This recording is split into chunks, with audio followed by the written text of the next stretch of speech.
Alright, so we're starting the onions today. We have red burgundy onion and red Geneva onion. We also have Elsa Craig onion. This is a fruit container. It works really well for this. There are already holes in the bottom and holes on the top with a lid, or you can use one of these. So they both work fine. Get your seed starting mix. Make sure your seed starting mix is wet before you put it into the containers. And then here my boys are sprinkling the seeds and spreading them out around the containers. You can just sprinkle them evenly across your soil right on top, and they're just doing a good job of sprinkling those seeds by hand. You don't have to plant these into a hole or anything, so just sprinkle them right on top there. You can see how we're trying to get them all spread out in different areas. Just make sure again that your seed starting mix is wet.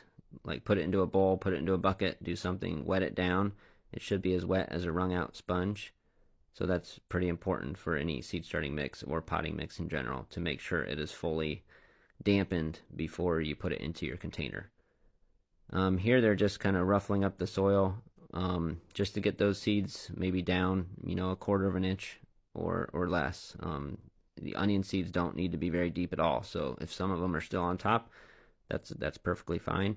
They're just roughing up the soil a little bit, get some of those seeds down, and then we're just kind of patting it down, just to get good seed to soil contact. So they're just really lightly patting down the soil